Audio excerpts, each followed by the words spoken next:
breach of privilege is, in the opinion of the Speaker or the Chairperson, adequately substantiated and may affect a joint sitting of the House on the day or in the immediate future, the Speaker or the Chairperson may, in due regard to the provisions of the Act, rule on the matter and announce it in the joint sitting.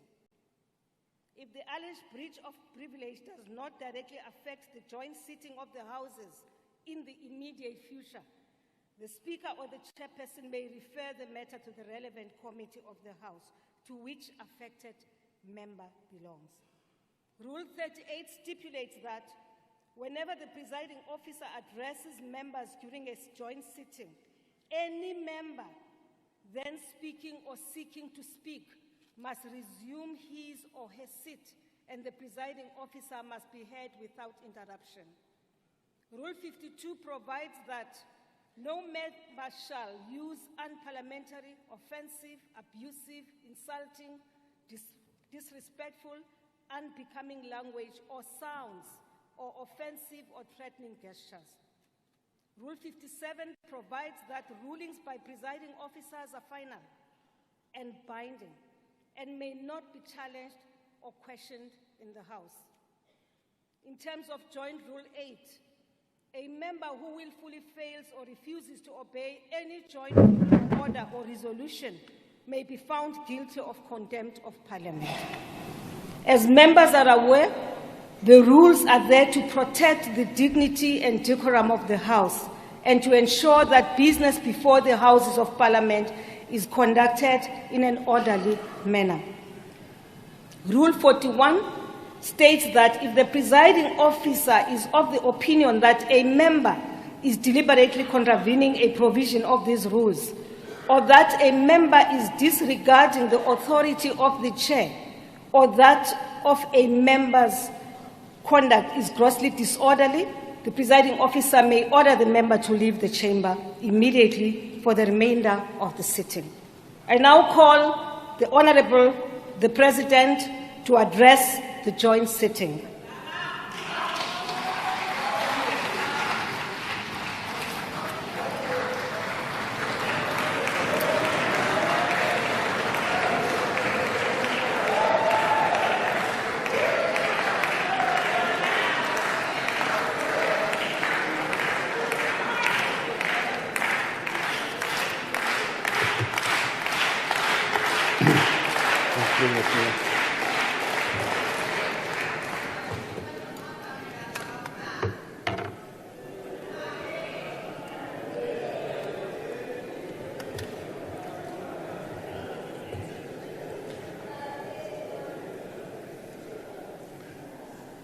Speaker of the National Assembly, Ms. Nosiviwe Mapisa-Nqakula, Chairperson of the National Council of Provinces, Mr. Amos Masondo, Deputy President of the Republic of South Africa, Mr. Paul Mashatile, and Mrs. Mashatile, former President Thabo Mbeki, former Deputy President Phumzile Mlambo-Ngcuka, former Speaker of the National Assembly, Ms. Baleka Mbete, Chief Justice Raymond Zondo, Deputy Chief Justice Ms. Mandisa Maya, various justices who are here present, Mayor of Cape Town, Councillor Gordon Hill-Lewis,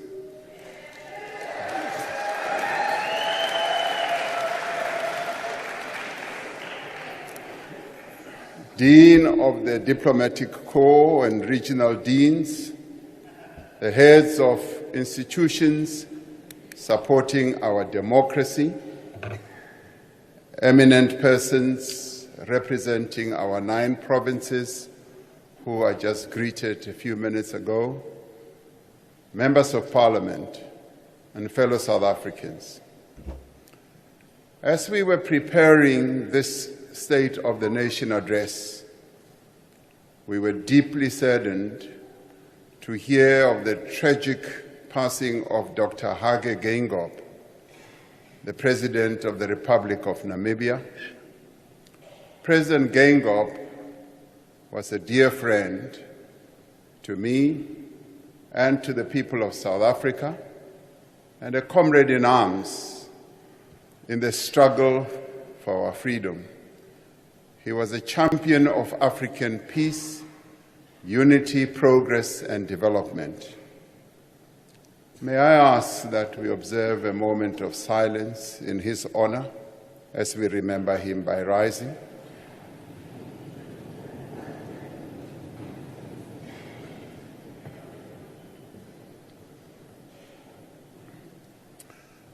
Thank you.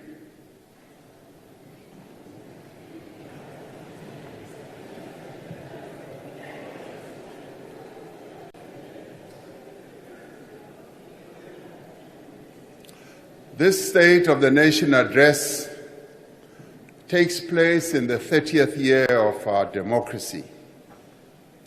On the 27th of April, 1994, millions of South Africans cast their ballot in a democratic election, many for the very first time in their lives. That momentous day was the culmination of centuries of struggle, the struggle to liberate our people from suffering, from dispossession, oppression, exploitation, and poverty and inequality. As we stood in the long, winding queues to vote, we turned to one another and spoke of our joy, and sometimes with tears running down our cheeks. We embraced friends and strangers alike, encouraged by a sense of a common future that we were about to determine for our country with our votes. We placed into those ballot boxes not just a vote, but a dream of the country we wanted to build.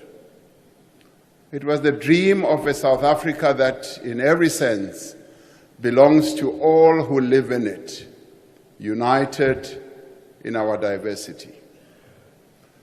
The world watched as Nelson Mandela, the father of our nation, cast his vote in Inanda in KwaZulu-Natal, the land of Ushaka, a hero whose name echoes across the ages, the birthplace of John Langalibalele Dube, the first president of the African National Congress.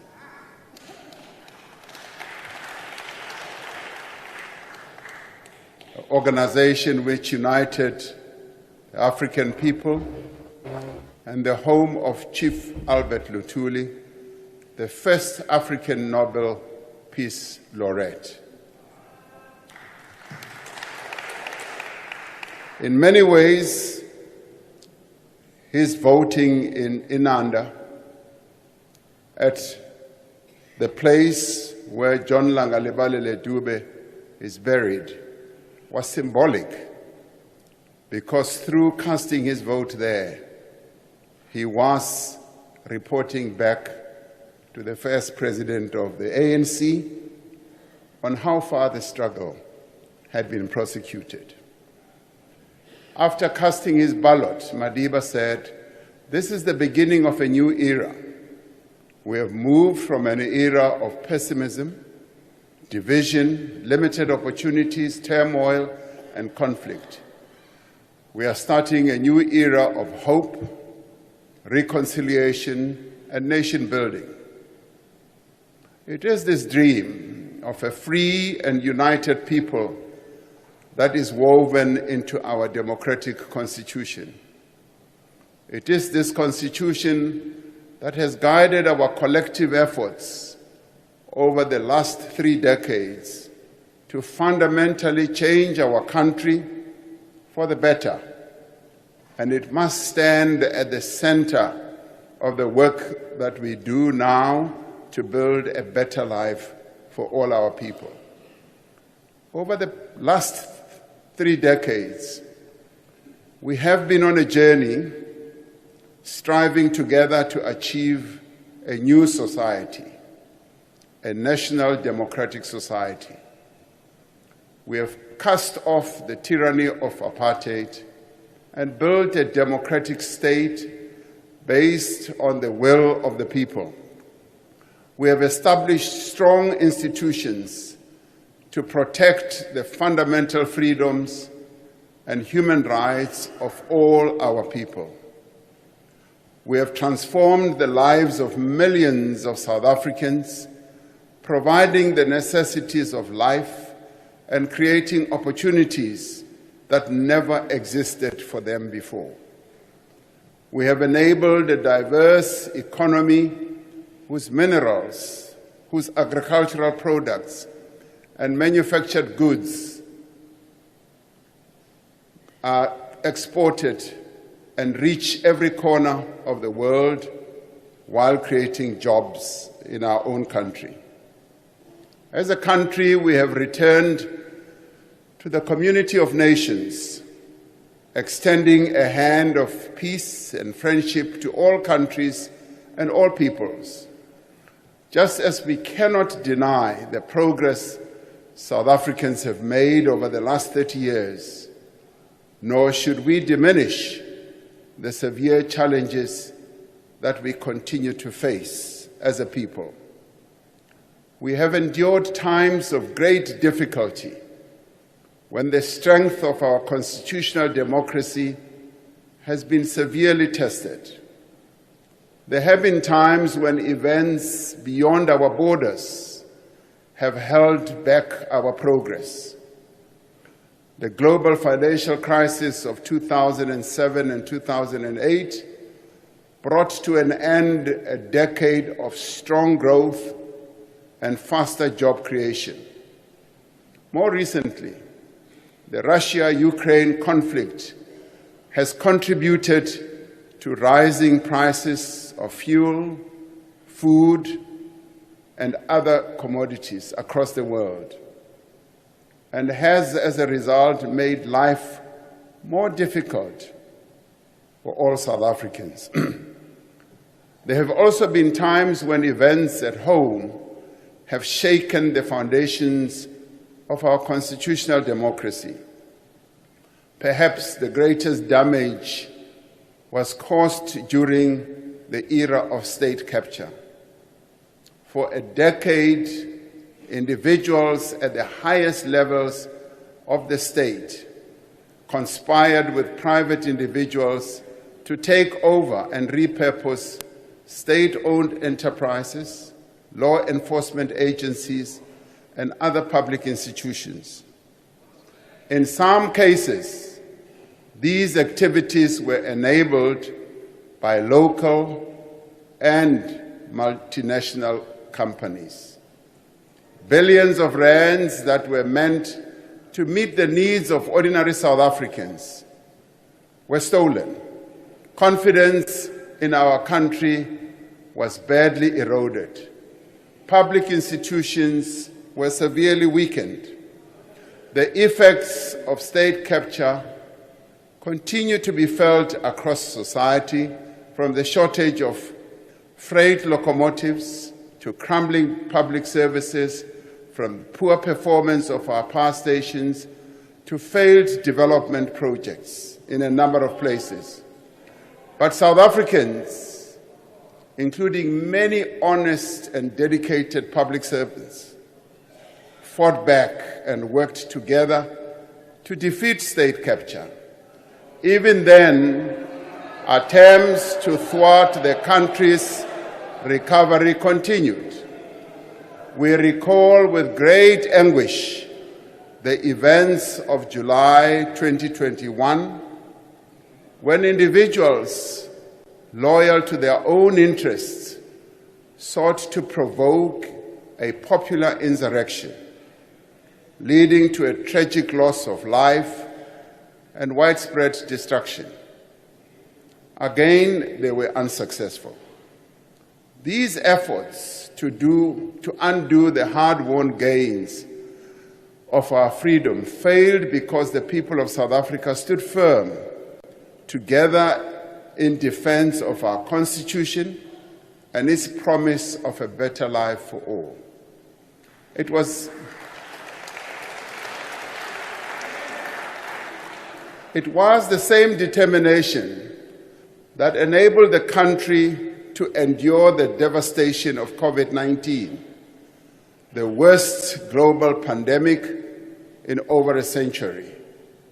More than 100,000 South Africans lost their lives to the disease, and more than 2 million people lost their jobs. Yet it would have been far worse if we had not acted together as South Africans to stop the spread of the virus, to support our health workers, to protect the most vulnerable, and to roll out an unprecedented vaccination program. We were able to unite society around a common effort to save lives and livelihoods. I want to pay tribute to many thousands of South Africans who made financial contributions to the Solidarity Fund, to the workers who produce medical supplies, and to the nurses, the doctors, and other health workers, to our soldiers and police, who also risked their lives to care for those who were ill. Another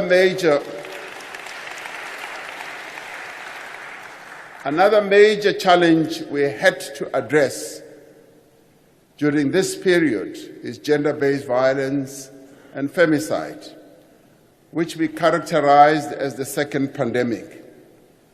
As the government, we have introduced laws and directed more resources to prosecuting perpetrators, providing better support to survivors, and promoting women's empowerment at an economic level.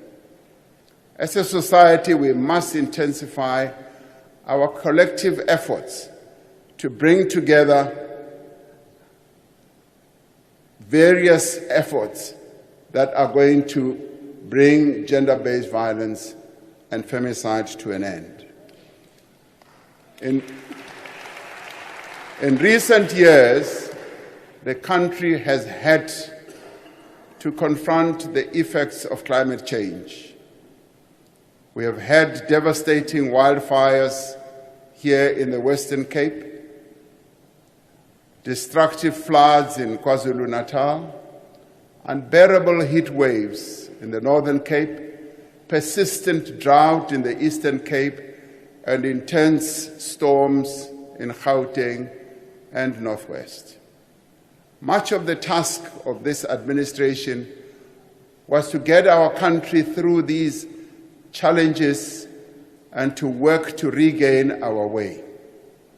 While each of these events has left its mark, our country has weathered every storm and every challenge that we confronted. Yes, we have the scars to show, but in every case, South Africans have been resolute. We have not only persevered, but we have come back stronger and more determined from all these calamities that befell our country. All these efforts have demonstrated how South Africans value their freedom, a freedom that was won after decades of struggle. The story of the first 30 years of our democracy can best be told through a number of initiatives that have been embarked upon in the 30 years. But I think that the story can best be told through the life of a child who was born at the dawn of our democracy called Tintswalo. Tintswalo, democracy's child, grew up in a society that was worlds apart from the South Africa of her parents, South Africa of her grandparents and great-grandparents.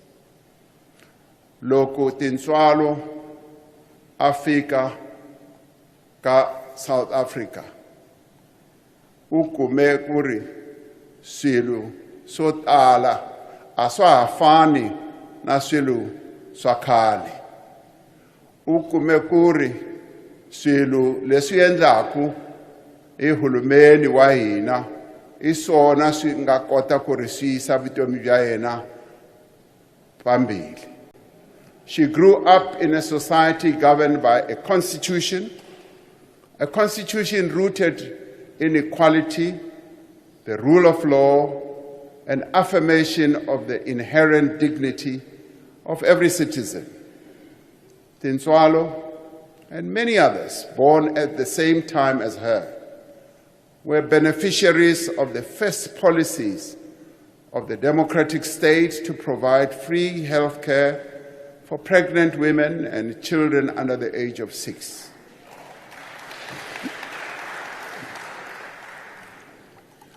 Tintswalo's formative years were spent in a house provided by the state, one of millions of houses built to shelter the poor. O ile a re ha a tswalwa a hwetša hore dintlo di a agiwa ke mmuso o motjha wa South Africa. Ba bang ba ileng ba tswala pele ga ena ba ne ba golela dintlong tsa maratharata, empa yena o ile a re ha a tswalwa a hwetša gore mmuso o wa South Africa o agela batho dintlo tse dintšintši.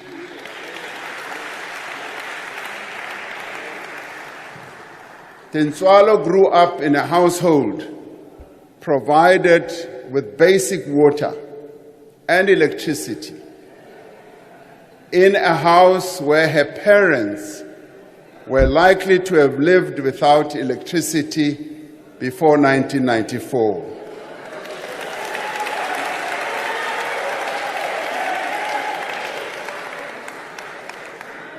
Ngo-1994, abantu abaningi kulelizwe lakithi bebengenawo ugesi, kodwa uTintswalo uthe makezalwa wathola ukuthi ugesi ukhona ufakwe uhulumeni. Tintswalo was enrolled in a school in which her parents did not have to pay school fees. And each school day, she received nutritious meals as part of a program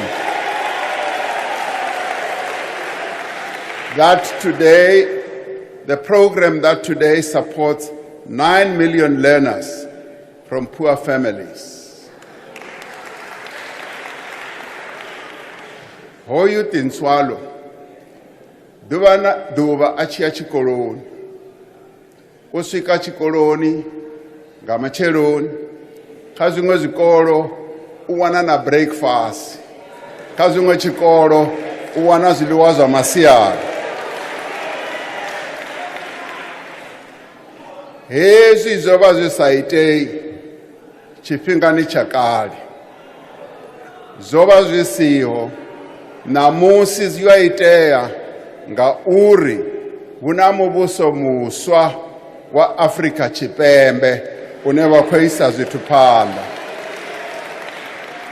The democratic state provided a child support grant to meet Tintswalo's basic needs. This grant, together with other forms of social assistance, continues to be a lifeline for more than 26 million South Africans every month. With this support, Tintswalo, democracy's child, was able to complete high school.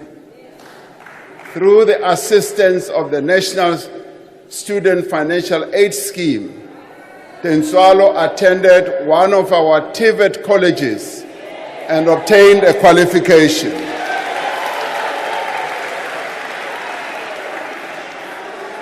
When Tinswalo entered the world of work, she was able to progress and thrive with the support of the state's employment equity and black economic empowerment policies.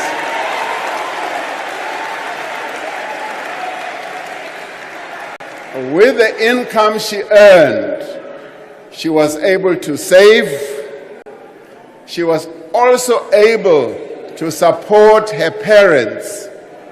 She was able to start a family, to move into a better house, and to live a better life.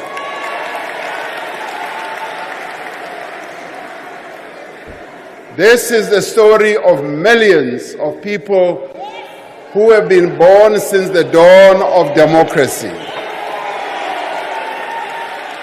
Whether people like it or not, this is the reality of many people in our country. But truth be told, it is only part of the story. For despite the remarkable achievements of the last 30 years, many of democracy's children still face great challenges. Millions of young people aged 15 to 24 years are currently not in employment, education, or training. There are many who have a matric, a diploma, or a degree who are not able to find a job or do not have the means to even start a business. Now, this is a trend that prevails in many countries around the world. While economic growth is essential to reduce unemployment, we cannot wait to provide the work that many of democracy's children need. As government, we have taken steps to address the youth unemployment challenge. I had the privilege yesterday to be in the presence of almost 1,000 young people. 1,000 young people who are bearing testimony to how, through the various initiatives that government has put in place, that the private sector has also put in place, have been able to see progress in their own lives. 3 years ago, building on the experience and success of the expanded Public Works Program, we launched the Presidential Employment Stimulus. Through this program, we've been able to create more than 1.7 million work and livelihood opportunities. Through the stimulus, we have placed more than 1 million young people as school assistants in 23,000 schools. If you go around our country and you talk to school principals, you talk to school teachers, they will tell you how beneficial this program has been in assisting them in their schools, but more importantly, how beneficial this program has been to these young people who are being introduced to the world of work.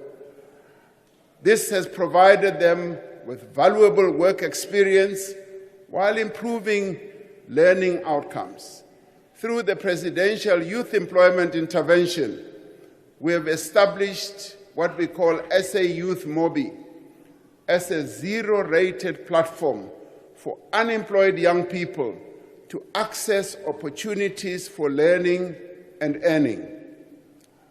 Over 4.3 million people, young people for that matter, are now engaged on the network, and 1.6 million have so far secured opportunities. We have, working together with the National Youth Development Agency, the NYDA, set up a number of initiatives to provide opportunities for young people, including the National Youth Service and the Youth Employment Service, where we are cooperating and working with the private sector. A number of companies in our country have signed up to this, as they have seen the need to join in the task of creating job opportunities for young people. These programs matter because work matters to people. The NYDA has played a key role in assisting a number of young people to start their own businesses. Having a job does not only provide an income, it is fundamental to people's sense of self-worth, of dignity, of hope, purpose, and inclusion. From the depths of deprivation and inequality, we have worked over 30 years to ensure that all South Africans have an equal chance to prosper. And we have sought to live up to leaving no one behind. It is not enough to recognize the injustices of the past.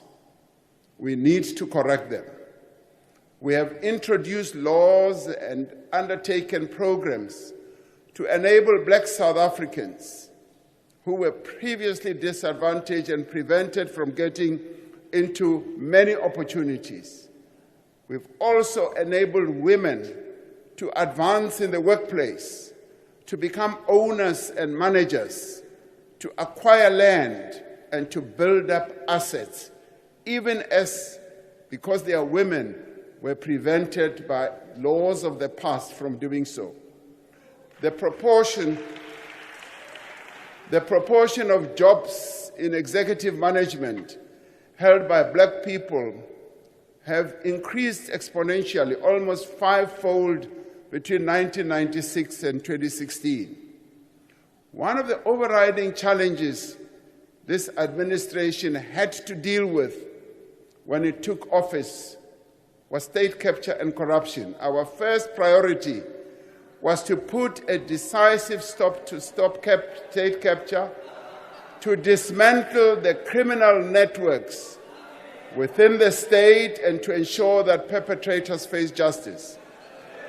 We had to do so.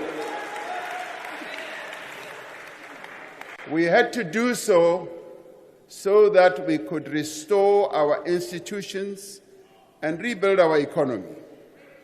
We appointed capable people with integrity to head our law enforcement agencies, government departments, security services, and companies, often through an independent and transparent process. The credibility and efficiency of a number of institutions, like the South African Revenue Service, have been restored and their performance has improved. Some may not like this, but that is the reality of what has happened. We set up the Investigating Directorate as a specialized and multidisciplinary unit within the National Prosecuting Authority to investigate corruption and other serious crimes. Great progress has been made in bringing those responsible for all these acts of malfeasance to justice. More than 200 accused persons are being prosecuted as we speak. More are under investigation. Stolen funds are being recovered. Freezing orders. I see you love this. Freezing orders of 14 billion rand have been granted to the NPA's Asset Forfeiture Unit for state capture-related cases. and around 8.6 billion rand in corrupt proceeds have been returned to the state. A restored and revitalized SARS has collected 4.8 billion in unpaid taxes as a result of evidence presented to the State Capture Commission, while the Special Investigating Unit has instituted civil litigation to the value of 64 billion rand. We have taken steps, including through new legislation, to strengthen our ability to prevent fraud and secure our removal from the grey list of the Financial Action Task Force. With the assistance of business, we have set up a digital forensic capability to support the NPA, especially its investigating directorate, which in due course will be expanded to support law enforcement more broadly. Legislation is currently before Parliament to establish the investigating directorate as a permanent entity with full investigating powers. But there is much more work to be done to eradicate corruption completely. Based on the recommendations of the National Anti-Corruption Advisory Council, we are determined to introduce further measures to strengthen our anti-corruption agencies, to protect whistleblowers, to regulate lobbying and prevent the undue influence of public representatives in procurement. We will not stop until every person responsible is held to account. We will not stop. We will not stop until all money stolen has been recovered. And yes, we will not stop until even those corporations, blue chip corporations that were involved in state capture, are made to be accountable. The real tragedy of state capture was that it diverted attention and resources away from what government should have been doing, which is to grow our economy and create jobs. Over the past 5 years, we have worked earnestly to revive our economy from a decade of stagnation and to protect it from both domestic and global shocks. We have made progress in a number of ways. Our economy today is 3 times larger than what it was 30 years ago.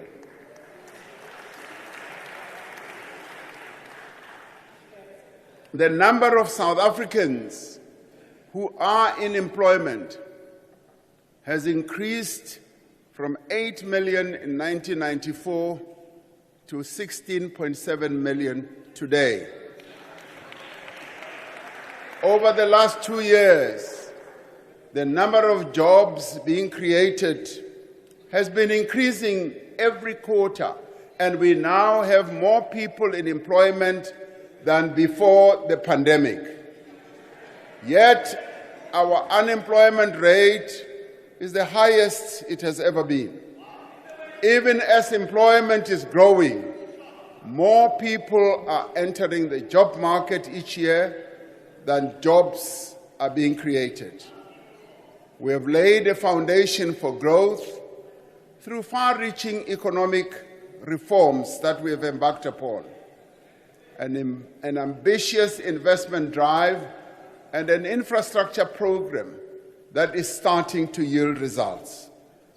Companies continue to invest. Thousands of hectares of farmland are being planted. New factories are being opened, and production is being expanded. We are on track to resolve the most important constraints on economic growth by stabilizing our energy supply and fixing our logistics system.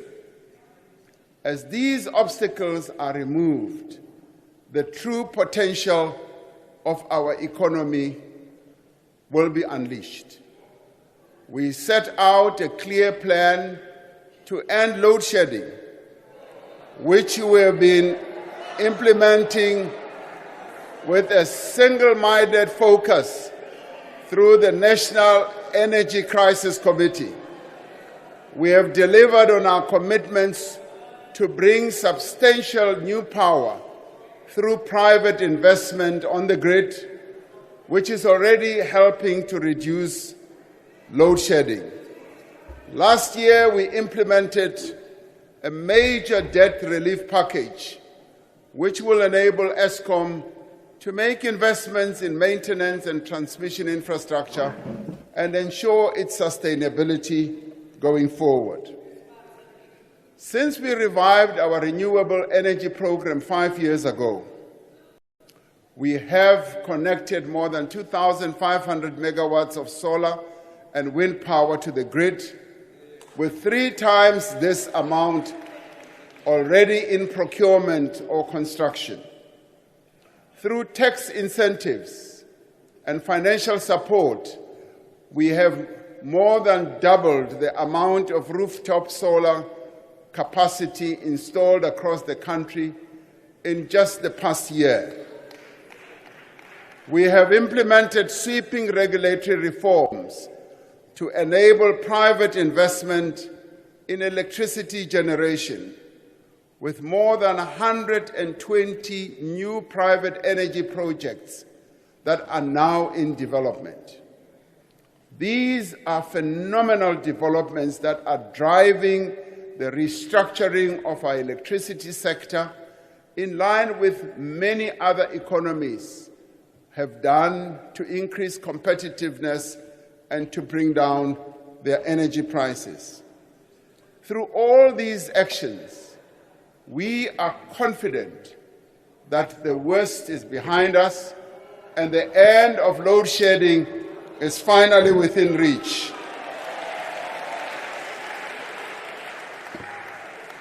But we are not stopping there. To ensure that we never face a similar crisis ever again, we are reforming our energy system to make it more competitive, more sustainable, and reliable into the future. We are going to build more than 14,000 kilometers of new transmission lines to accommodate renewable energy over the coming years. To fast-track this process, we will enable investment in transmission infrastructure through a variety of innovative investment models. Re tla ya mo bao ba nang le tšhelete. Re ba bitse gore ba tle ba tlo sebetsana le rona ka go kenya ditšhelete tsa bona mo transmission ya motlakase go etsetsa gore transmission ya rona e tie. Last year we tabled the Electricity Regulation Amendment Bill to support the restructuring of Eskom and establish a competitive electricity market. As we undertake these reforms, we are positioning our economy for the future growth in a world shaped by climate change and a revolution in green technologies. In the last 3 years, our country has seen the increase in extreme weather events, often with disastrous consequences. This is why we are implementing a just energy transition, not only to reduce carbon emissions and fight climate change, but to create growth and jobs for our people in the future. We will undertake this transition at a pace, at a scale, and at a cost that our country can afford and in a manner that ensures energy security. So we will not be compelled to embark on processes that are going to disadvantage our country in this regard. With our abundance of solar, wind, and mineral resources, we are going to create thousands of jobs in renewable energy, in green hydrogen, green steel, electric vehicles, and other green products.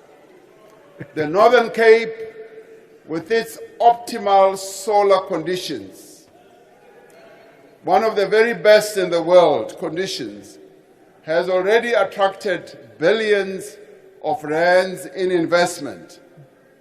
We are going to set up a special economic zone in the Boegoebaai port to drive investment in green energy.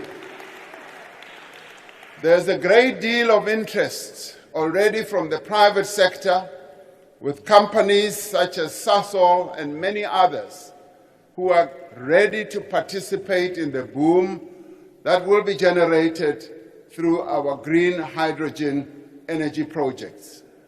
We have decided to support electric vehicle manufacturing in our country to grow our automotive sector, which provides good jobs to thousands of workers.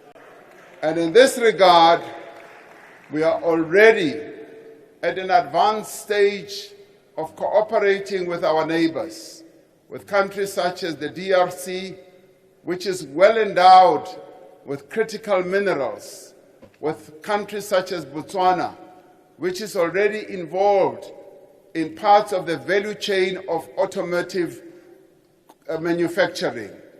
With all these countries, we are going to be able to form an incredibly powerful ecosystem that is going to enable all of us to benefit from the green energy revolution.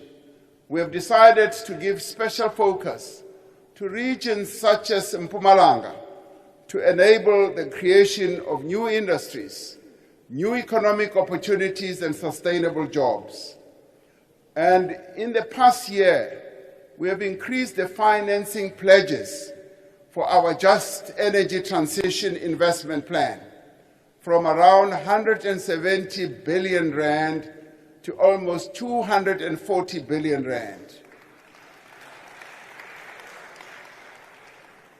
Now, to address the persistent effects of global warming, which manifests itself through persistent floods, fires, and droughts, we have decided to establish a climate change response fund. This will bring together all spheres of government and the private sector in a collaborative effort to build our resilience and respond to the impacts of climate change. Now, this decision was inspired by the persistent calamities that we are subjected to. Almost every year, KwaZulu-Natal experiences massive floods that destroy our infrastructure. Yes, the Western Cape is suffering from wildfires that continue to destroy quite a number of assets in our country. And indeed, many other provinces are actually suffering from the effects of climate change. So this fund, which we hope will gain the attraction of all, like the fund we set up during COVID, will support various areas that suffer from climate change to deal with severe inefficiencies in our freight logistics. We are taking action to improve our ports and rail network and restore them to world-class standards. We have set out a clear roadmap to stabilize the performance of Transnet and reform our logistics system. Working closely with business and labor, we have established dedicated teams to turn around 5 strategic corridors that transport our goods for export purposes. The number of ships waiting to berth at the Port of Durban, which has experienced severe congestion in recent months, has reduced from more than 60 ships in mid-November to just 12 ships at the end of January. Now, that represents progress. Transnet has appointed an international terminal operator to help expand and improve its largest terminal at the Port of Durban. And we are overhauling the freight rail system by allowing private rail operators to access the rail network. With the current conflict in the Middle East affecting shipping traffic through the Suez Canal, South Africa is well positioned to offer bunkering services for ships that will be rerouted via our shores. We completed, as we all know, the auction of broadband spectrum after more than a decade of delays, resulting in new investment, lower data costs, and improved network reach and quality. Now, these reforms have a profound impact in a society in which access to the internet has risen dramatically over the last decade. Less than half of all households had internet access in 2011, compared to 79% of households in 2022, meaning that South Africans more and more are using the internet. Some use it to trade, some use it to improve their livelihoods, some use it to learn, but the internet is being spread more and more, even in our rural areas. Just this week, we published new regulations to reform our visa system, which will make it easier to attract the skills that our economy needs and create a dynamic ecosystem for innovation as well as entrepreneurship. We raised 1.5 trillion rand in new investment commitments through 5 South African investment conferences, of which over 500 billion has already flown into the economy. To support growth in the mining sector, we are moving ahead with the modernization of our mining rights licensing system and are launching an exploration fund to support emerging miners and exploit new mineral deposits.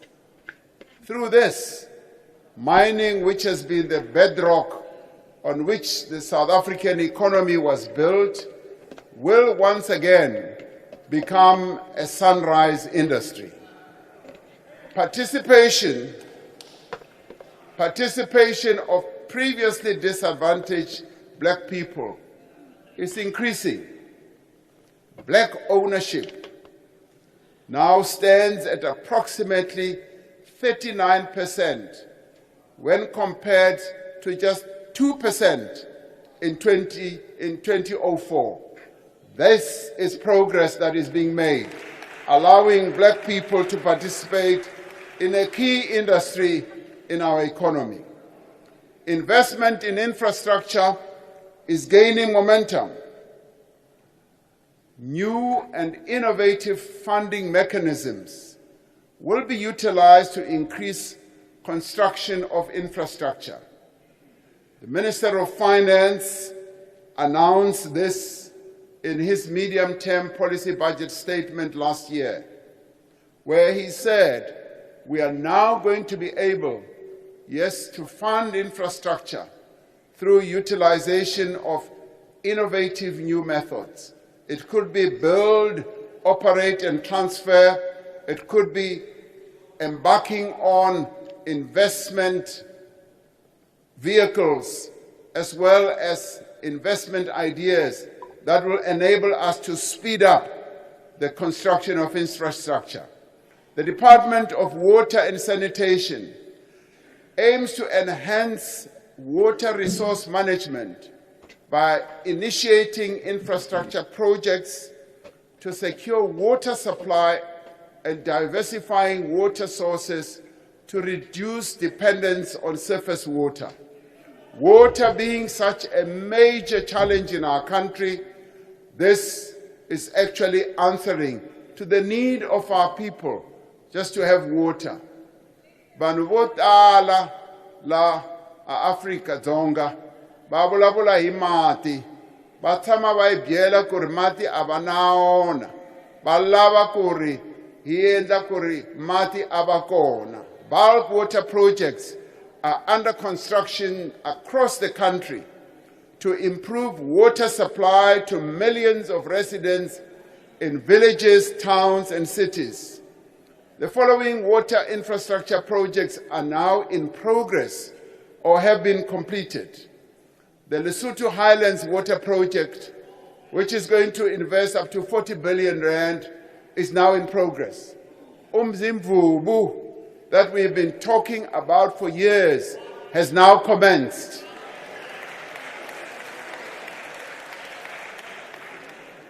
Hazelmere Dam, Umkomazi Water Project, Clan William Dam, Zanini Dam, Loscom, Madakazi, pipeline from Jozini Dam, Giyani, pipeline from Nandoni Dam to Nsami Dam, Pilansberg Water, Val Haramahara, and the pipeline from the Val River to Hotazel.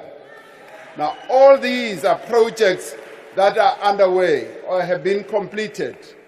In the Eastern Cape, the Msikaba and the Mtento bridges are beginning to rise over the landscape and will be among the highest in Africa once completed.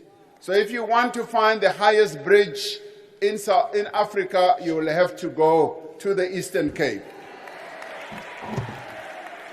The steel used, now the steel used for part of the project is fabricated in Mpumalanga, and the iron ore comes from the Northern Cape. In the past 5 years, Sanral, which manages nearly 25,000 kilometers of road, has awarded more than 1,200 projects to the value of 120 billion rand, meaning that the focus on constructing our roads, repairing our roads, yes, even attending to our potholes, is now underway. Yes, it is. Now, you talk to the Premier. You talk to the Premier of the Eastern Cape. He will tell you that many of the roads in the Eastern Cape are now being attended to. Similarly, when you talk to the Premier of the Northern Cape, he will tell you the same. Yes, in November last year, now listen to this one. In November last year,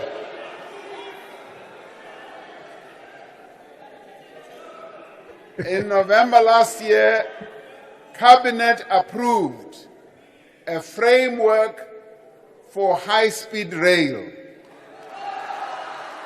focusing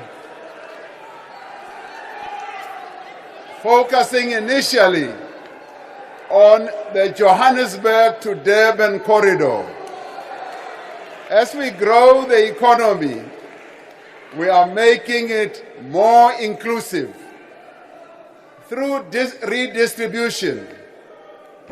Around 25% of farmland in our country is now owned by Black South Africans. And this has been confirmed by an eminent agricultural economist, Wandile Sihlobo. This brings us closer to achieving our target of 30% by 2030. And he says to me, President, we will have exceeded this target by 2030 because a number of initiatives are now underway to ensure that Black South Africans have access to the ownership of land. In the last 5 years, we have supported around 1,000 Black industrialists with funding and other forms of support. These Black-owned firms employ more than 90,000 workers and contribute many billions of rands to our economy. Now, this is the revolution that is underway to bring more and more Black people into the real economy.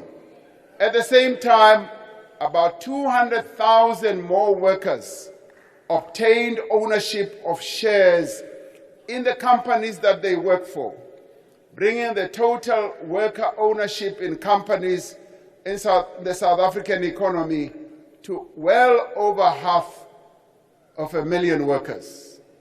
We see this trend continuing to grow as more and more companies realize that it is beneficial to their own operations and their businesses that their workers should have a stake in the businesses that they work for. And we call upon the private sector to go ahead and increase the participation of their workers in the businesses that they work for. The reforms that we have initiated and the work that is underway will enable us, yes, as I said, to improve our logistics system, to achieve water security, and ultimately it will lead to the creation of jobs. While our challenges have never been greater, our response to these challenges will lead us to greater prosperity than we have ever known. One of the worst injustices of apartheid was the manner in which education was used as a tool to perpetuate inequality and exploitation of Black people. Over the 30 years, we have sought to use education as a tool to create equality and to empower our people. Our basic education outcomes are steadily improving across a range of measures. The latest matric pass rate at 82.9% is the highest ever achieved. And we congratulate the matriculants of 2023 for achieving this incredible pass rate. And with each new year, learners from no-fee schools are accounting for more and more bachelor passes that are achieved. And as I have often said, this is the silent revolution that is underway, that the children of the poorest parents in our country are now able to produce pass rates that are equal, that are even beginning to surpass the pass rates that you find in former Model C schools, in your independent schools as well. This is the progress that we've been longing to see in our education system. At the same time, fewer learners are dropping out of school. We have increased funding for poor and working class students in universities and TVET colleges significantly over the past 5 years. Over the next 5 years, we will focus our attention on expanding access to early childhood development and improving early grade learning and reading, where we are already beginning to see progress.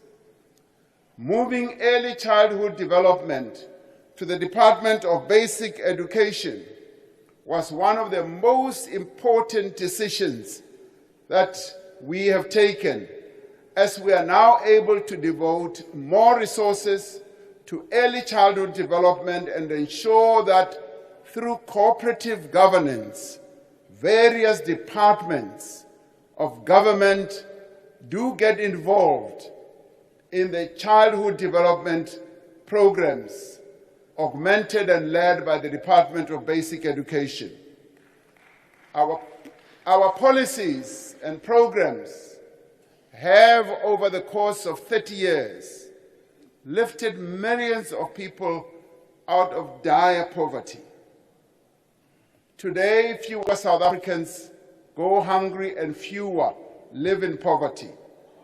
In 1993, South Africa faced a significant poverty challenge, with 71.1% of its population living in poverty.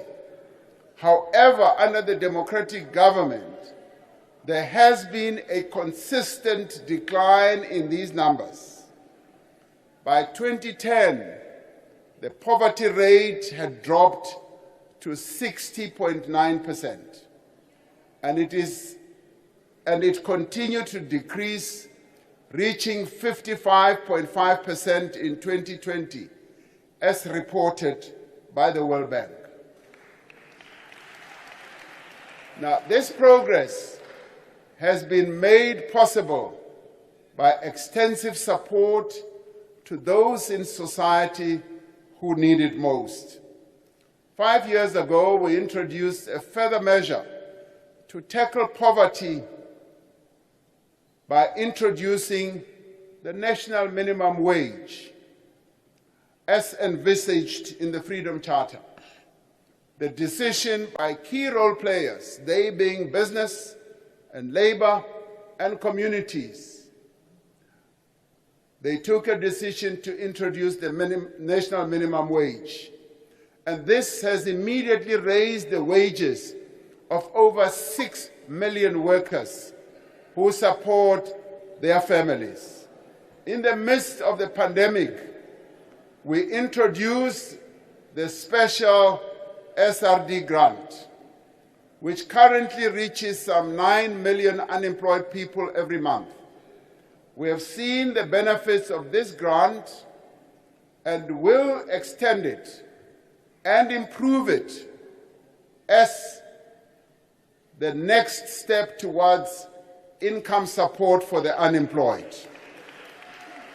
These grants and subsidies do much more than give people what they need to live.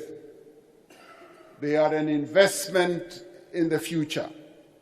Many people tend to dismiss this and say we are establishing a dependent society.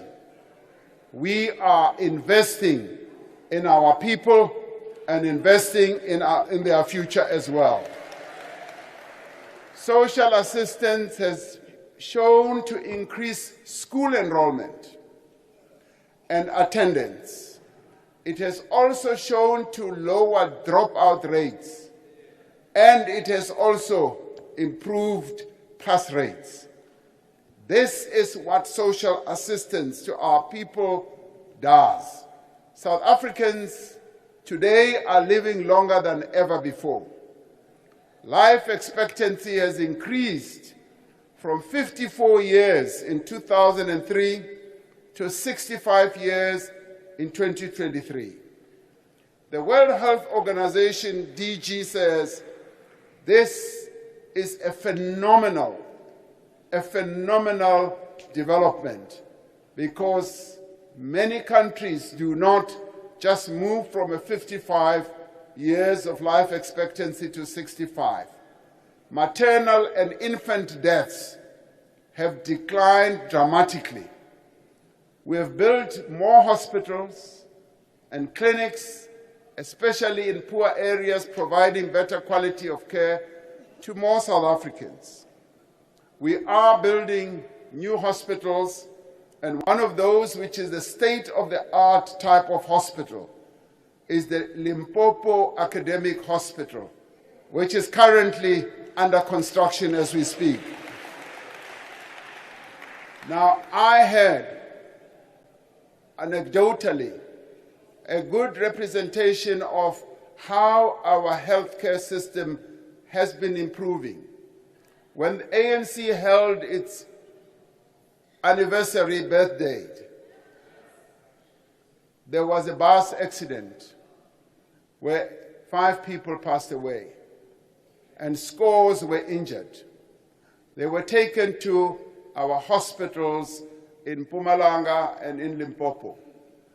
Now, I went to see some of them, and when they were asked that, don't you want to move to a private hospital because you are on a private medical aid as a result of your job or whatever, many of them said no.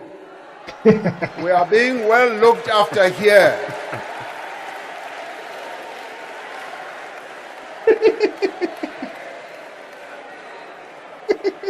Now, I see you love this. Now, this is what I experienced in just talking to those people who were lying in bed, who were injured, who testified that they were being well looked after in rural hospitals in Limpopo and in Mpumalanga. Today, 95 persons diagnosed with HIV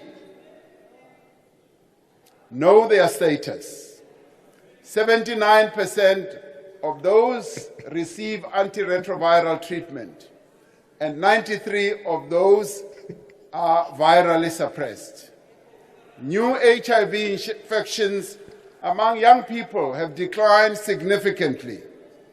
And yet, while our health system has had great impact on people's lives, we are working to improve both the quality of healthcare and equality of access.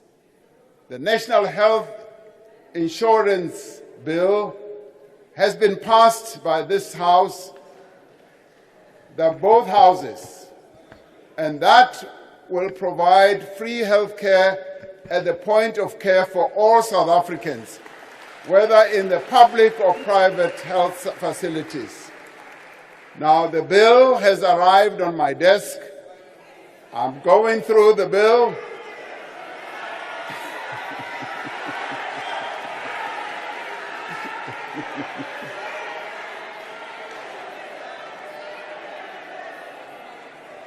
Yes, I'm looking for a pen. I'm looking for a pen. We plan to incrementally implement the NHI, dealing with issues like the health system financing, the health workforce, medical products, vaccines, and technologies, and health information systems. One of the most visible, impactful, and meaningful achievements of the first 3 decades of freedom has been in providing homes to our people.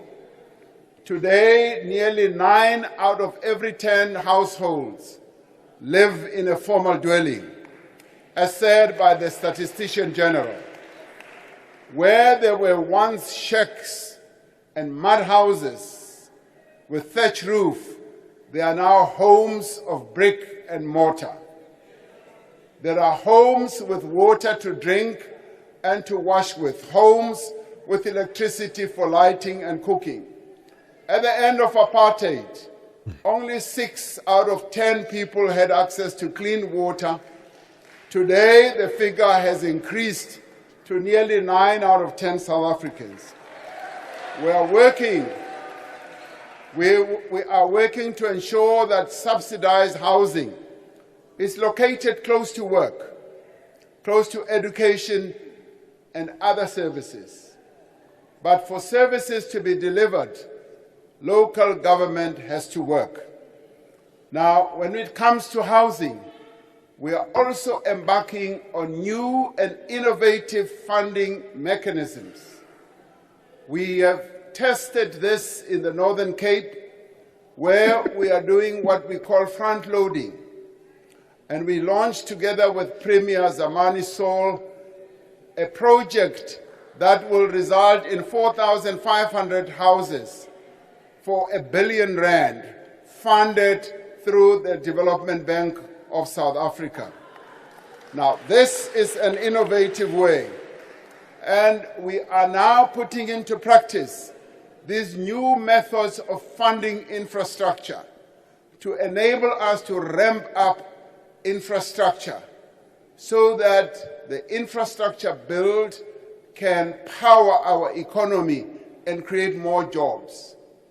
Too many municipalities are failing on governance, financial and service delivery measures. These constraints affect every aspect of our people's daily lives. We have started the implementation of a number of measures to address this problem by providing support to local government, including professionalizing the civil service and ensuring that people with the right skills and the appropriate capability are appointed to key positions. That people are not appointed because they know so and so and so and so. The presidency, the National Treasury, and COCTA are working together to enhance technical capacity in local government and to improve planning, coordination, as well as fiscal oversight. Now, through the presidential imbizos that we have held across the country, we have seen how the district development model has brought together all spheres of government and key stakeholders to address the service delivery challenges in communities.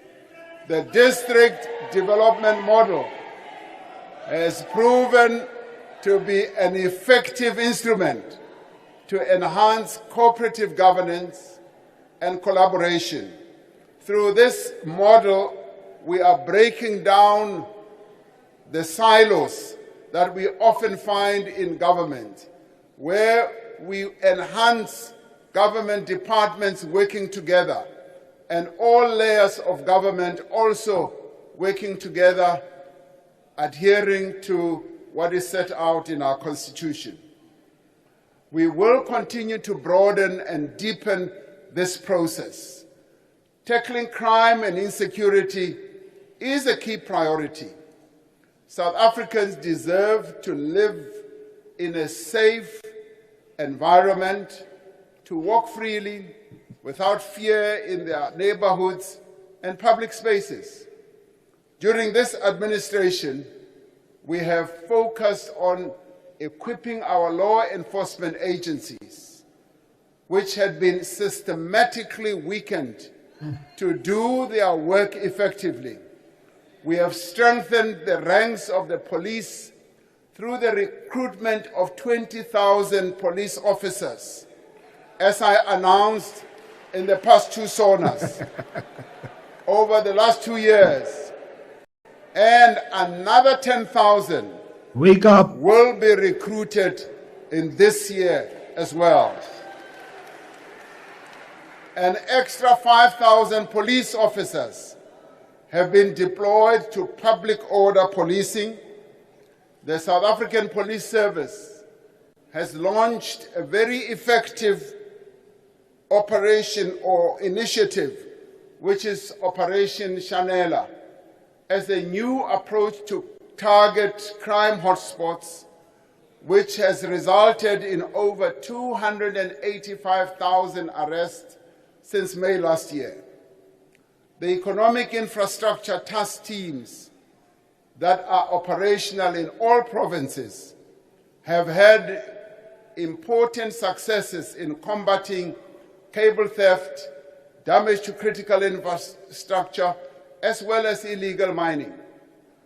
Through close collaboration with the private sector, we have seen a reduction in security incidents on the rail network. We launched the new Border Management Authority last year to improve the security of our borders and have already stopped well over 100,000 people who tried to enter our country illegally. Together with the civil society, we developed the National Strategic Plan on Gender-Based Violence. Together with civil society and as a society-wide response to this pandemic, around 21 billion rand has been dedicated over the medium term to the implementation of the 6 pillars of the plan, including the economic empowerment of women. New laws were introduced to strengthen the response to the criminal justice system, gender-based violence, and provide better support to survivors of such violence. Our ultimate goal is to end gender-based violence altogether by mobilizing all of society. And as part of this, we support the call for a pledge that men in South Africa should be invited to sign, to take and demonstrate, to ensure that they demonstrate their personal commitment to ending this scourge. Now, this initiative of signing a pledge was initiated by young boys at a school called Benedict. They have drafted a pledge that men should commit and sign to. And we discussed it at the Cabinet Lekgotla and felt that we collectively as the men of South Africa as well, taking our cue from young boys at the school, should also be mobilized to sign this pledge. Women are also drafting their own pledge, which will speak to the issues of women and their experiences on gender-based violence. This pledge, yes, will be flighted publicly, and I will be, and the Deputy President and everyone else in Cabinet will be the first to sign this pledge. We still have a long way to go to build safer communities, to prevent violent crime, and protect our infrastructure. But there is no doubt that a professional, well-trained and properly resourced police force, working closely with our communities, will make our country a safer place. And it is therefore a further call for the setting up of community policing forums that should be effective, which we as government have committed to fund. Today, every South African can hold their heads high, confident that we have assumed our rightful place on the world stage. We remain committed to playing a constructive role on our continent and around the world for the realization of a better Africa and a better world. We will continue to play an important role to silence the guns throughout our continent. Our engagement with the parties in the Russia-Ukraine conflict through the Africa Peace Initiative are progressing. We engage in these peace efforts because we believe that even the most intractable conflicts can be brought to an end through negotiations, guided by the fundamental principle of human rights and freedom. we have taken up the Palestinians' cause to prevent further deaths and destructions in Gaza.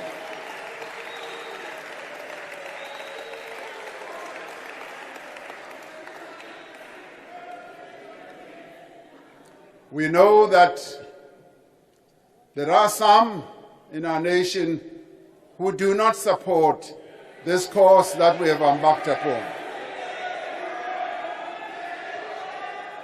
We have welcomed the ruling of the International Court of Justice that Israel must take all measures within its power to prevent acts of genocide against Palestinians. And we condemn the killing of civilians on all sides and call on all parties involved in the conflict to commit to a peace process that will deliver a two-state solution as resolved by the United Nations. We will use our foreign policy to pursue our development goals. During our leadership of BRICS last year, we witnessed a new chapter for BRICS, the BRICS family of countries. The expansion of the group from 5 to 10 countries presents opportunities for trade and a strengthening of political and diplomatic ties between countries in the global south. We will build on the progress we have made in establishing the African Continental Free Trade Area, which will transform South Africa's economy and that of the continent by creating new jobs and increasing economic participation across our continent. And we will place Africa's development at the top of the agenda when we, as South Africa, host the G20 next year in 2025. The achievements over the last 3 decades are a testament to the power of collaboration and partnership to address our most pressing challenges.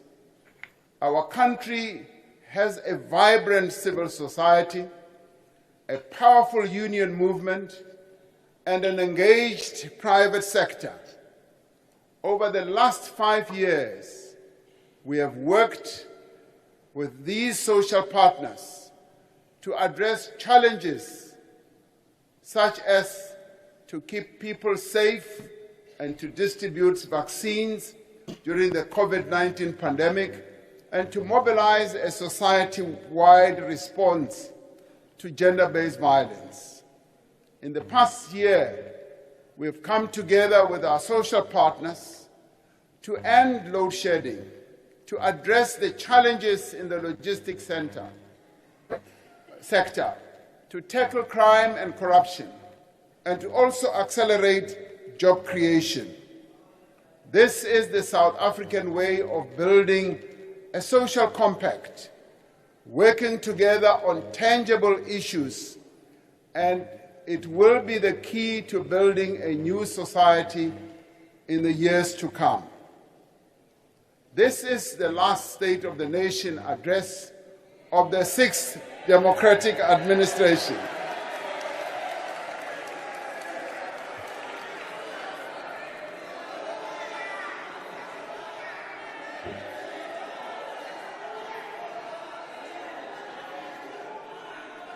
NgesiZulu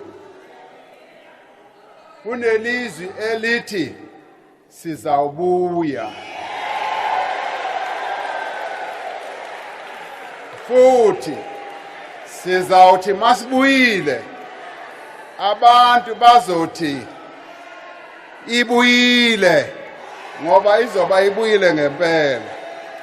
Labo abangathi bayajabula uma ngithi this is the last State of the Nation address, bacabanga ukuthi asinawubuya, sizawubuya khona la kule ndawo.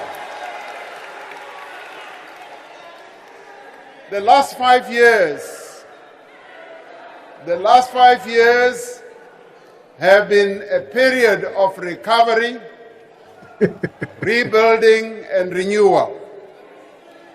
We have had to revitalize our economy after more than a decade of poor economic performance. We have had to rebuild our public institutions after the era of state capture. We have had to recover from a devastating global pandemic that caused great misery and hardship, that closed businesses and cost our nation many jobs and lives. And we have had to confront and overcome a debilitating electricity crisis that, despite significant improvement in recent months, continues to hold back our economy. We have come a long way in the last 5 years. We have built on the achievements of the last 3 decades, and we have taken decisive measures to address the immediate challenges facing South Africans. We have restored the independence and capability of our law enforcement agencies to tackle corruption and crime. We have worked to advance the rights of persons with disability. We took great pride in making South African Sign Language the 12th official language of our country. We have safeguarded and promoted the basic rights in our Constitution, such as freedom of speech, freedom of the press, association and belief. We have defended, yes, media freedom, and we have also defended the independence of the judiciary. We have protected and advanced the rights of members of the LGBTQI+ community and continue to combat all forms of prejudice and intolerance, and particularly also to people with albinism.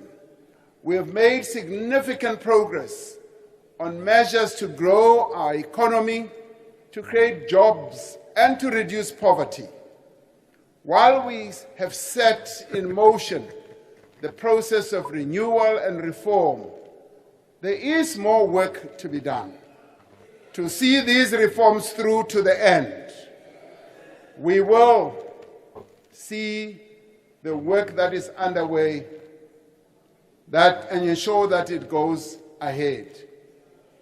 Mishumo ye raithoma ka he miṅwaha miṱanu I khou bvelela phanḓa, I ḓo dzula I tshi bvelela phanḓa. Le yonke le misebenzi esayiqala izawuqhubeka. Bayathanda noma abathandi, izawuqhubeka. And working with our partners, we will be able to revive our economy. Yes, we will tackle and deal with the debilitating effects of load shedding, our ports and the logistics.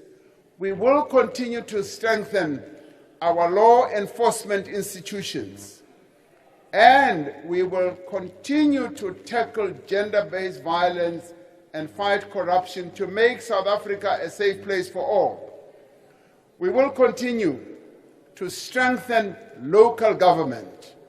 The initiatives that I spoke to will go ahead.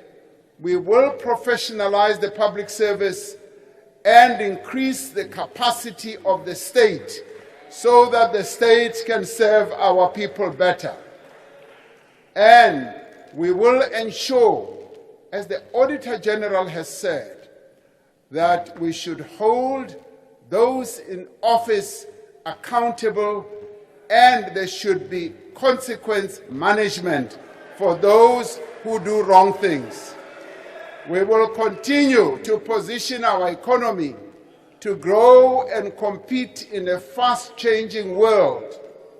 And we will also support small businesses by providing funding, by providing resources to small and medium enterprises, and to give young people opportunities to thrive and to start their own businesses and to succeed, and to provide social protection to the vulnerable. We will continue the work to improve the country's fiscal position and hold firm to a sound macroeconomic trajectory. We will use the opportunities provided by the African Free Continental Trade Area to increase our trade and expand our industries. We will continue to protect workers' rights and improve their well-being in places of work and to make sure that our workers are well treated. We will continue to build an inclusive economy, focusing on the empowerment of Black people and women, South Africans. Yes, we will intensify land reform and pursue a just energy transition that leaves no one behind. Fellow South Africans, as we celebrate these 30 years of freedom, we must remain steadfast in our commitment to our constitutional democracy and its promise for a better life. We should not give in to those who resist the responsibility that the Constitution places on us to correct the injustices of the past and fundamentally transform our economy and society.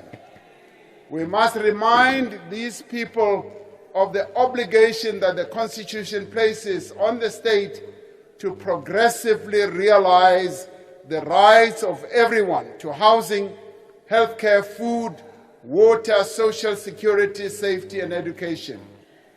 By the same measure, we should not allow anyone to diminish vital democratic institutions, to denigrate our judiciary, or to challenge the constitutional authority of this Parliament. We should not give in to those who seek to divide our nation, to incite violence and undermine our democracy. As in the past, as in the future, the people of South Africa should stand together against any attempt to reverse the achievements of our democracy. As the chairperson of the Constitutional Assembly, I worked with many great leaders of our country to craft a constitution that truly reflects the will of South African people. As president, I see it as my primary duty to defend our Constitution and to work every day to realize its promise. As we move forward, let us remember that it is up to us, not anyone else, to determine the future of South Africa. We are not passive observers of our history. We are its authors. We are the builders of this country that we call home. As we look towards the next 30 years of freedom, we must choose the kind of country and indeed the kind of world we want to create for ourselves and our children. We are committed to a South Africa in which our common identity lies in our recognition of each other's humanity. We want a country in which every person is free to be exactly who they are, regardless of their race, their gender, their sexual orientation, their ethnicity, or their religion. We want a country in which the same opportunities are available to every child, whether they are born in Sandton, in Mdantsane, in Sikukuni, in Mitchell's Plain, or in Phoenix. We want a country in which the rule of law applies to everyone, no matter how wealthy they are or what position they hold. As we continue the journey towards making this vision a reality, we are inspired by democracy's children, by their energy, by their creativity and their enthusiasm. We are inspired by the young people who have carried our hopes onto the global stage with their music, with their dance. We are inspired by, yes, the Grammy Award winner who won the Grammy Award recently, like Tyler. We are inspired by Bafana Bafana. We are also inspired by the Springboks. Yes, they inspire us. As we mark the 30th anniversary of our freedom, we are reminded of the words of our President Nelson Mandela, who said that after climbing a great hill, one only finds that there are many more hills to climb. That is where we are. And he said, I have taken time to rest, to steal a view of the glorious vistas that surrounds me, to look back on the distance I have come. But I can rest only for a moment. For with freedom comes responsibilities. And I dare not linger, for my long walk is not yet ended. Washo uMandela wathi isende lendlela inde lendlela tsela yena isampanele telle go tlameile hore re tsamaye tsela yena re a rata kapa re rate setse re le tseleng. While we have come far, yes, we still have a long way to go. Like Madiba, we must keep moving. Always forward, always onwards, towards the country of our dreams. Always believing that our victory is certain. Because indeed it is certain. Ke a leboga na cancer ndiyalibuwa ikhensile ngiyabonga kubo bonke abantu balapha eMzantsi Afrika nilale kahle ngiyabonga.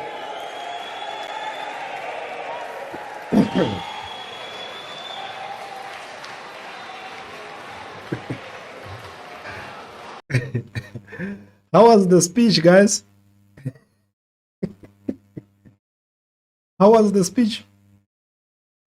Guys, please, man, if you are still here on the live, I have just dropped a WhatsApp number, man. If you want to react to this speech of the president, the State of the Nation speech of the president, guys, please send me a 30-second video, and I will make sure that I combine your videos as the reaction of South Africans to this State of the Nation address. Guys, we cannot react to these things alone. So how did you feel about the speech, guys? How did you feel about the speech? I know that many people are pissed off at Ramaphosa. I mean, like we've already said, there is nothing new that Ramaphosa is going to say. And the fact that these people are there laughing, they know that Ramaphosa is telling the lies. Even his comrades are laughing at him. These people, man, actually think that South Africa is a joke. They think South Africa is a joke. They think you are a joke. And I think right now, South Africans are actually starting to appreciate the EFF, because people know that if the EFF was in the house, they would have never allowed Ramaphosa to lie in front of everybody like this. I mean, like, this is the reason why I have a huge problem with these opposition parties. This is the reason why I have a huge problem with these opposition parties, because how can these people sit there while the president is lying to the people? How can the people sit there while the president is lying to the people, man? Ramaphosa. Ramaphosa and his African National Congress, man, these people will never acknowledge the fact that South Africa is a broken down country. These people will never accept that fact. They will never accept it. Ramaphosa and his friends, they always pretend like everything is under control. Ramaphosa and his friends are pretending like we got everything under control, man. There are no problems, according to Ramaphosa, that are facing South Africa today. Even the hospitals are working. The hospitals, the public hospitals that we always complain about, according to Ramaphosa, these hospitals are working just fine. These hospitals are working just fine. The South African Police Service, the corrupt institution that is called the South African Police Service, that everyone is complaining about. I mean, even the minister even the minister Begitele came out and said that, man, these people are corrupt.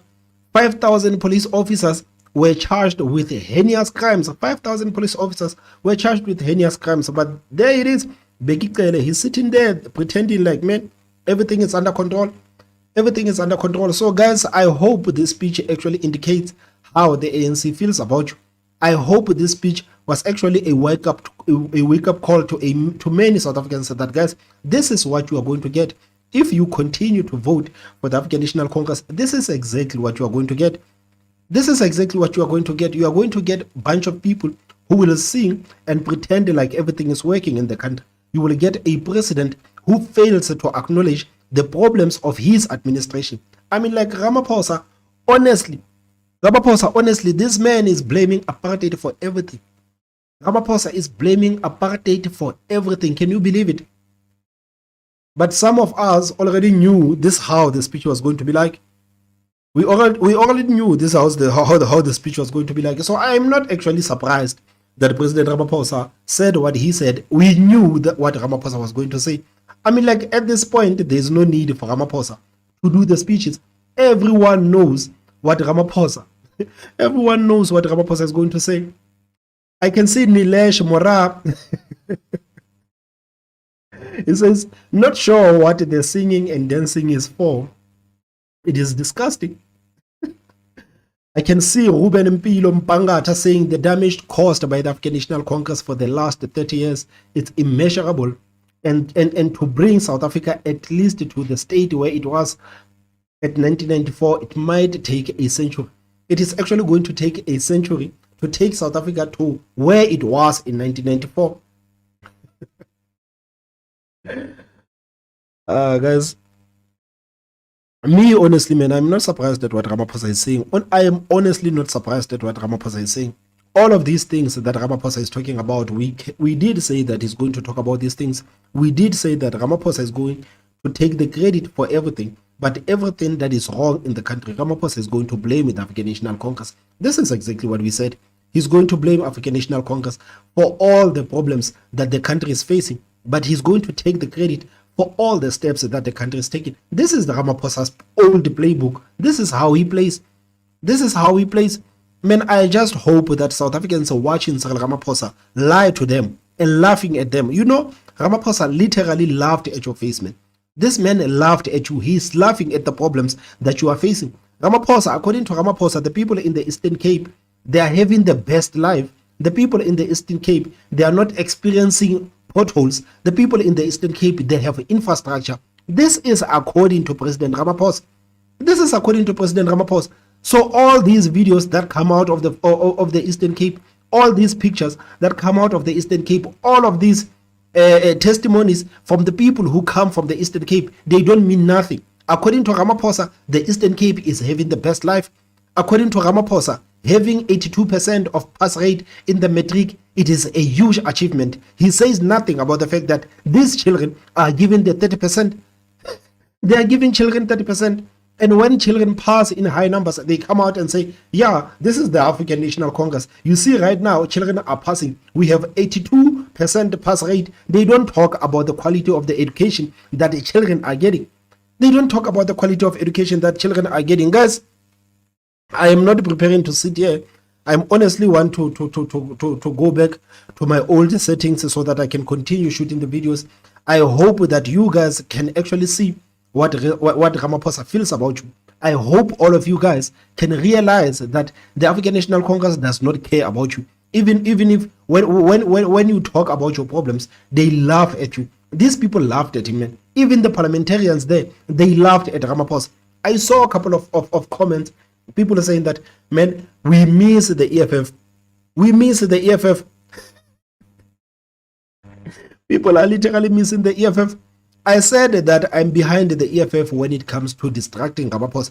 I said that I'm 100% behind the EFF when it comes to this State of the Nation address, because I knew that the EFF was not going to sit around and watch the president lie to the people of South Africa. This is why I have a huge problem with the opposition parties. None of those opposition parties actually said, man, to hell with your rules, to hell with these rules that the parliament is talking about, to hell with all of those rules, to hell with them. You are lying to the people of South Africa.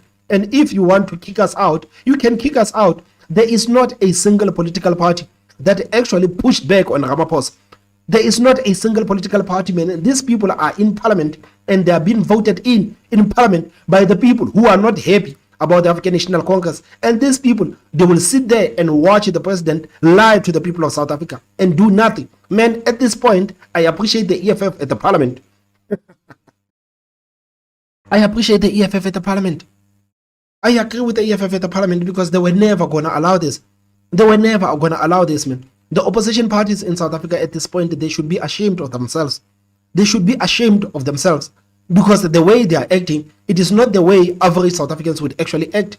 South Africans have voted for these people to go in parliament. This is what the South Africans voted these people for. They voted for them so that these opposition parties can represent how the people are feeling. So that they can represent how the people are feeling. So these opposition parties, they are sitting there watching the president lie to them. Lie to them. Lie to them. They are not pushing back. There is not a single opposition party that said, man, to hell with the rules. To hell with the rules. To hell with the rules, man. The president is lying. The president is sitting there, is standing there in front of the whole world, pretending like South Africa is this country that is functional. He's pretending like the country. He's pretending like the country is functional.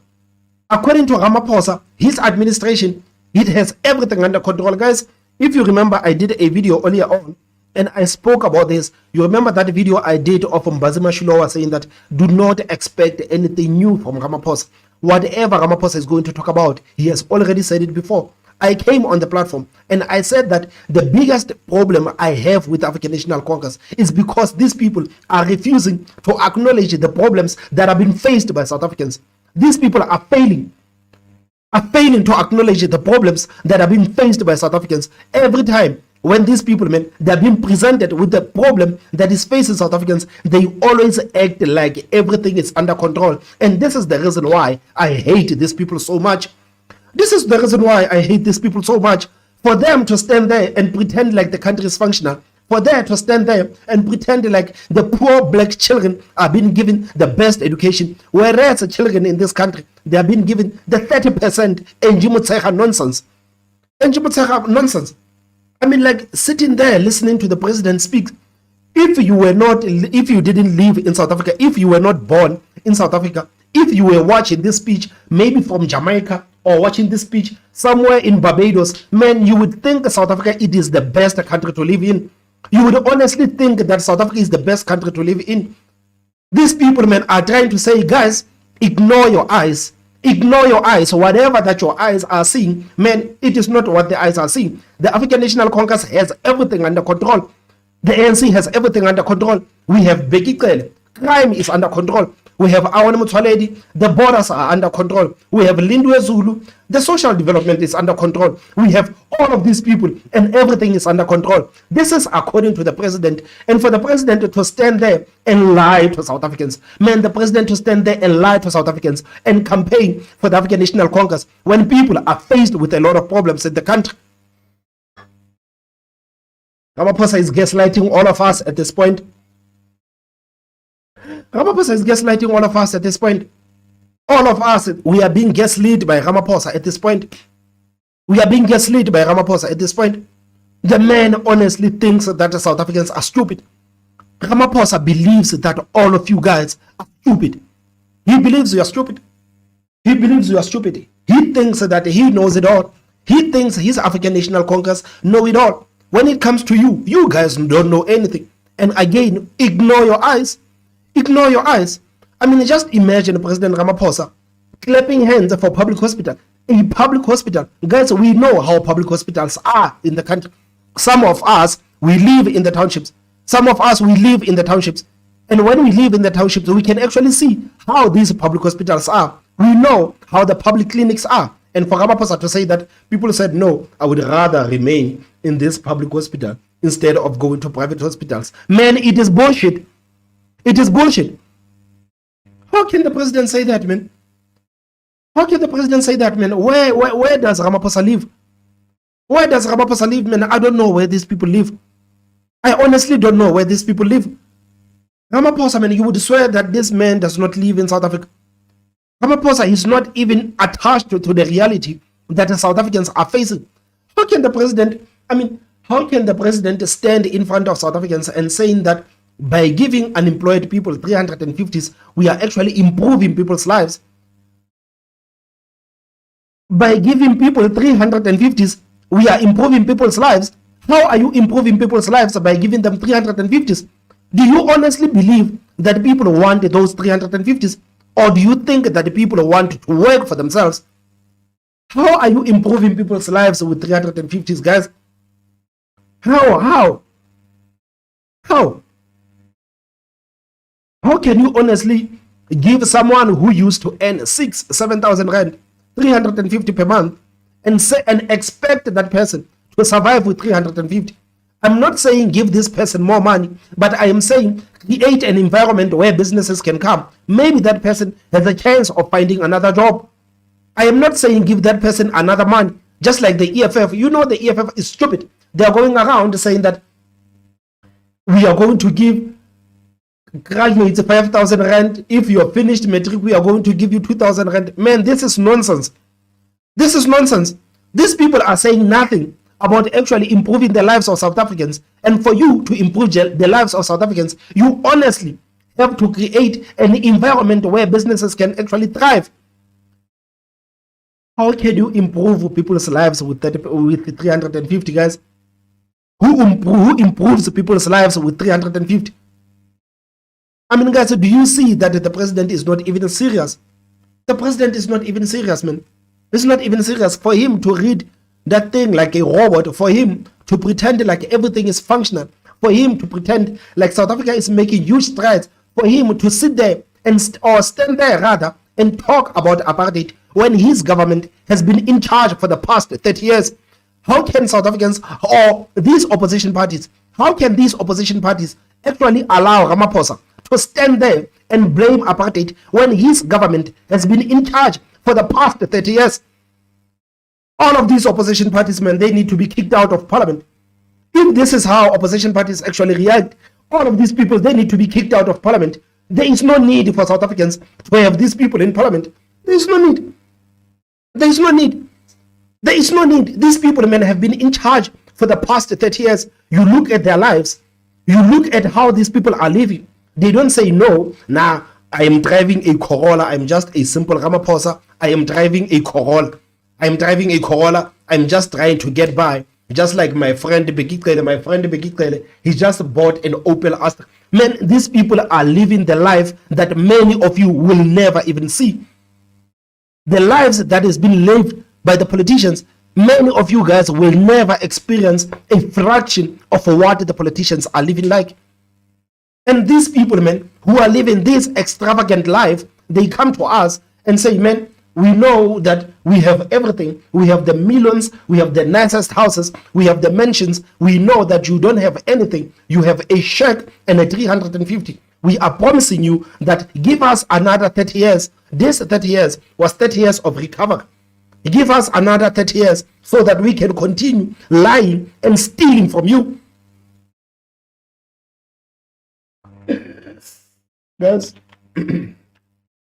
I'm sick and tired of Ramaphosa, man. I'm sick and tired of Ramaphosa. I'm sick and tired of the African National Congress. I hope people, when they were watching this speech, man, they could actually realize that we cannot live with African National Congress any longer. We cannot afford to have the African National Congress at the helm any longer. Not a single South African can actually afford that. Not a single South African can actually afford that. I mean, the president is playing, man. Ramaphosa was not even serious. You look at the problems that are facing South Africans. Ramaphosa was not even serious. The man was there, literally playing and laughing. His comrades were laughing at him. His comrades were laughing at him. And he keeps saying, black people, black people, black people. Is Ramaphosa a president of black people? Or is Ramaphosa the president of South Africa? Is Ramaphosa a president of black people? Or Ramaphosa a president of South Africa? Because even if Ramaphosa pretends to be a president of a black people are not happy with the work of Ramaphosa. So why is he trying to attach himself with the black people? Whereas the black people in this country, they are sick and tired of him. Black people don't want anything to do with Ramaphosa. White people, you can have Ramaphosa. We, black people, we don't want anything to do with Ramaphosa. Black people don't want anything to do with Ramaphosa, man. It is disgusting for a president of a country that is so diverse to keep talking about black people. It is so disgusting for a president to divide the people, standing there on stage and keep saying that the African National Congress pushes for unity. The African National Congress fought for the people of this country to be unified. But this president keeps talking about black people. What about other races? What about white people? What about the Indians? What about the colors? What about the Muslims? Guys, what about all of these people? Is Ramaphosa the president of black people? Is Ramaphosa the president of black people? Me personally, guys, I don't want to lie, man. I hope that you guys, by watching this speech, I honestly hope to God that you guys, by watching this speech, I hope to God that you guys are watching this speech. I hope that you can actually realize that South Africa, we can no longer afford to have Ramaphosa and the African National Congress at the helm. We can no longer afford having these people at the helm. We cannot afford. I mean, like, all of these people, man, are useless. Man, I would rather have a parliament where the parliamentarians are throwing seats at each other. This is how South Africa is. I would rather have the MPs that are throwing seats at each other. Man, let those people fight. Because what is happening in South Africa, it is a fight. It is a fight. It is a fight what is happening in South Africa. It is a fight. I would rather have members of parliament insulting each other and throwing seats, man. Let's fight. Let's fight. Let's fight. These political parties, man, in government, it's almost as if these people, man, they're being paid to say nothing. It's almost as if someone actually paid these political parties to say nothing. These people are sitting there, man, complacent. Did these people forget that they are there because the people of this country voted for them to be there and to oppose the African National Congress? No, everyone is trying to be a gentleman. Everyone is trying to be a lady. Guys, our country is drowning. Then you have sent people to the parliament and only for these people to sit there and allow Ramaphosa to lie to them in front of their faces. Man, Ramaphosa will never do this speech in front of ordinary South Africans. Ordinary South Africans, they will throw stones at him. Ordinary South Africans, they will throw stones at him. So why didn't these parliamentarians actually throw something at Ramaphosa on behalf of the people? On behalf of the people. On behalf of the people. Ramaphosa comes out and says that today, less people are going to bed hungry. Today, many people are going to bed with something because of our social grants. Guys, do you understand what these people are saying?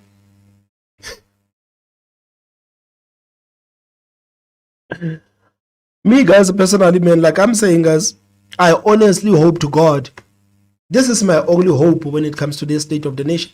I honestly didn't want to watch a State of the Nation. I hate watching State of the Nation. I hate watching Ramaphosa. I don't think there's a single politician in this country that I despise more than Ramaphosa. There is not a single politician in this country that I despise more than Ramaphosa. Because Ramaphosa, as the leader of this country, he is supposed to be honest with the people of this country. He's supposed to say, guys, what is happening right now, it can no longer happen. We can no longer have these illegal immigrants jumping the borders. We can no longer have illegal immigrants filling our hospitals. This is how a president speaks.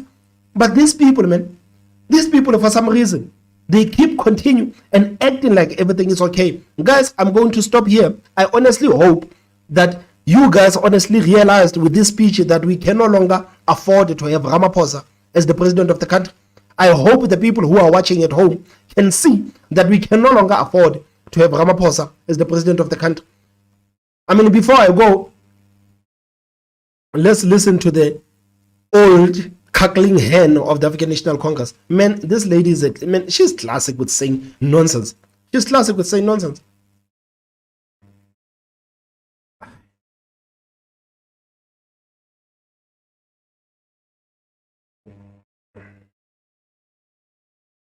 I honestly hope that you guys can see, man. I honestly hope that you guys can see. Daniel Van Zyl says, man, we deserve better. South Africans deserve better. The people of this country deserve better, man. They deserve better. It's just that they don't understand that they deserve better. The black people in this country are holding the country back. Black people in this country, they are holding the country back by continuing to vote for politicians who simply look like them. They don't care about the policies of these politicians. They don't care about the damage these politicians are inflicting on the country. They simply vote for people because people look like them. Guys, this is going to be the biggest downfall of South Africa. This is going to be the biggest downfall of South Africa. For people to vote for politicians simply because these politicians look like them. For people to vote for someone simply because this person is black like me. Man, I've already said it before. I don't care who.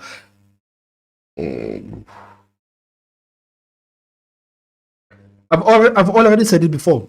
I don't care who runs the country. I don't care if the country is run by a black man, an Indian man, an Afrikaner, or a colored. I don't care.